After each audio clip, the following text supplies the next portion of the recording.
Cancer, hi, welcome to Mr. Queen PH. Titingnan natin ang energy update for you, July 16 to 31, 2025. If you are interested in private readings, meron tayong link sa description at sa pinned comment. Paka-check nyo lang information kung paano mag-book for a private reading. And please subscribe to our channel to show your support. Like, share this video, at comment na rin kayo kung kayo naka-resonate. Let's see. Energy update, July 16 to 31, 2025.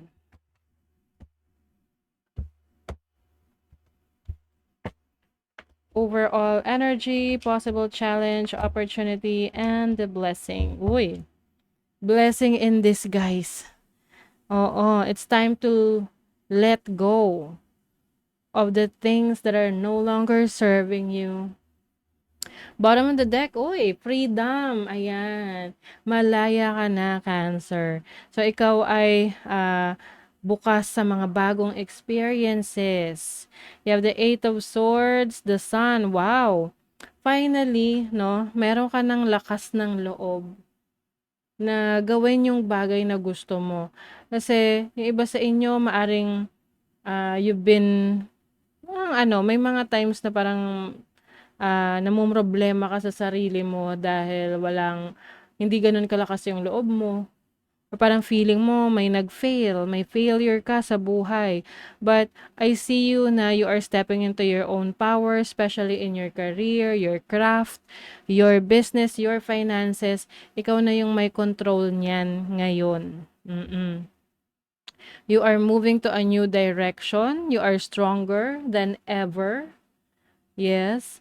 You have new friends, connections that are going to help you, no? May mga connections, friends ka na tutulong sa'yo to make things happen for yourself.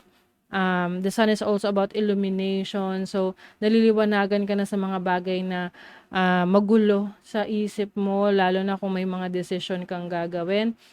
Kasi yung iba sa inyo, maaring may mga tao na pumipigil sa inyong growth, sa pag-unlad ninyo sa paraan na kung ano yung kanilang mga ideas or opinion tungkol sa mga bagay na gusto mong gawin or tungkol sa'yo, yun yung pumipigil. For example, meron ka mga ideas na sinishare mo sa family mo or kaibigan mo, tapos sasabihin nila, kukontrahin nila, ang hirap niyan, or ano ba yan, suntok sa buwan yan, wag mong gawin.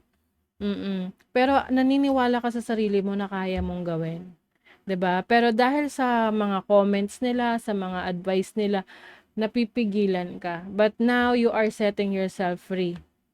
You are setting yourself free kasi nasasaktan mo yung sarili mo sa ginagawa mo na pagpigil, paglilimita sa mga bagay na dinideserve mong gawin or makuha. Yes, so with the Queen of Cups as your energy, you are in your element. You are feeling your emotions, no? Mas connected ka sa instinct mo, mas aligned ka sa intuition mo, 'di ba? So, maaring mas nagiging productive ka, mas nagiging creative ka ngayon. Your challenge is the Nine of Pentacles, which is about independence. Maari kasing yung iba sa inyo, you've been dependent on something or on someone, no? Dependent ka, let's say, sa katrabaho mo, sa isang tao na nagpo-provide ng stability sa'yo.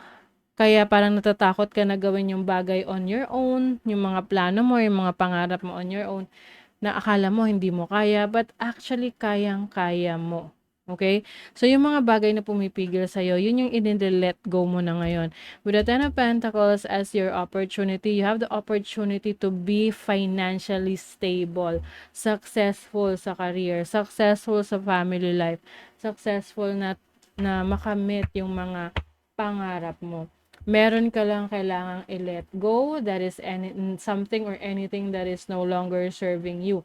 Number 1, yung mga doubts mo sa sarili mo. Number 2, yung opinion ng ibang tao sa'yo na hindi mo kaya. And so on, no? Marami pa yan. It can be toxic situation, no?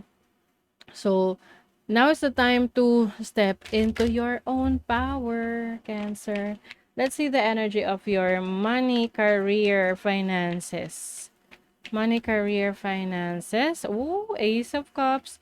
new source of happiness, Ace of Swords, on your beginning. Okay, you have a new opportunity sa career, trabaho, or business na magbibigay ng kaligayahan, fulfillment sa'yo. Bagong chapter ng buhay mo, bagong idea. This can be a creative idea. Kailangan lang talaga tong trabahuhin, e-effortan mo to. Siyempre naman, lahat naman ng e-effortan natin, yun yung mas magbibigay ng magandang resulta. And I see that there is someone na tutulong sa'yo, someone na parang masasabi mong katuwang mo sa buhay. This can be a friend, a romantic partner, a family member na nandyan to support you all the way. And then for the love life, you have the Page of Swords, the Queen of Wands, and the King of Pentacles. Uy, maraming mga person. Okay, so there is an Earth sign, Taurus, Virgo, Capricorn, Fire sign, Aries, Leo, Sagittarius, Air sign, Gemini, Libra, Aquarius. So yung water sign lang ang wala, which is you. So ibig sabihin nito, maaring you are open to new friends, connections, relationships, whether this is relationship sa work, relationship sa katrabaho mo, relationship sa romantic person. But I think sa ngayon, no, if you are single, you are focused on achieving your goals, your dreams muna. Okay?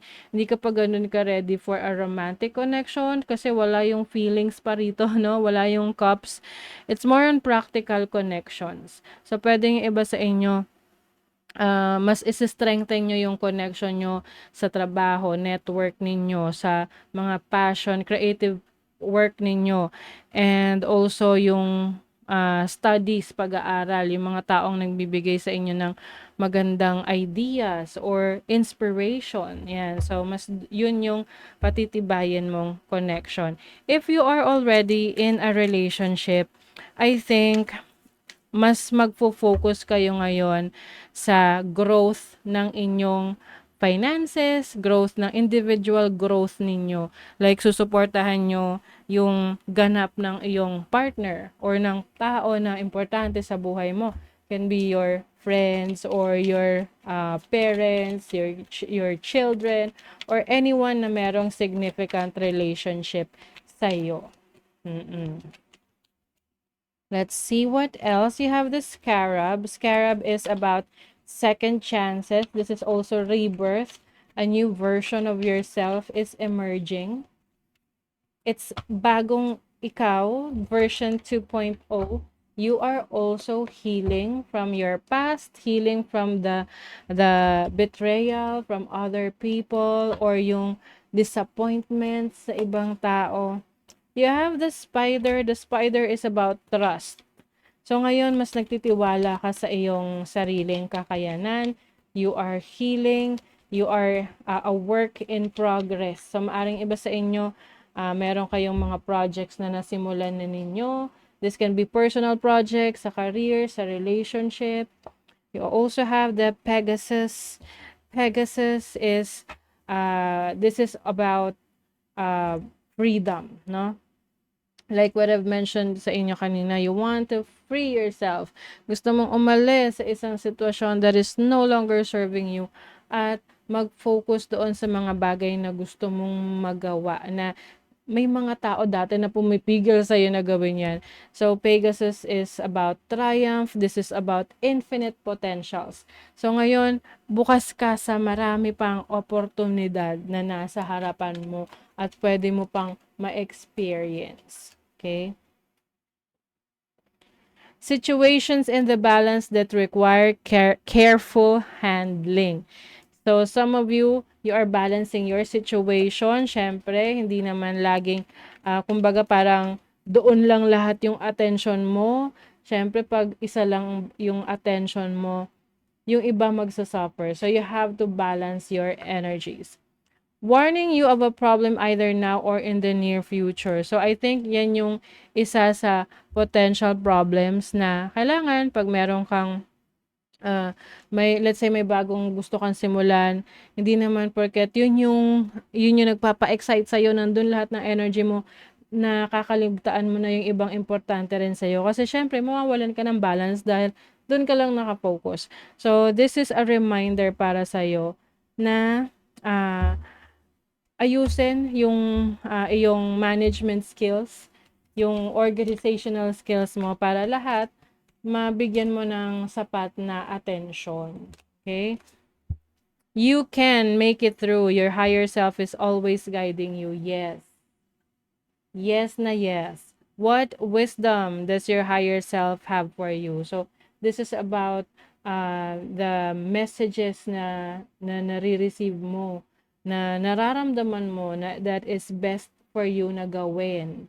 So, you are divinely guided, Cancer, sa iyong mga pursuits, sa mga plano mo. So, make sure na maging open ka sa mga signs, sa mga messages, divine messages, dahil yan yung magiging guide mo.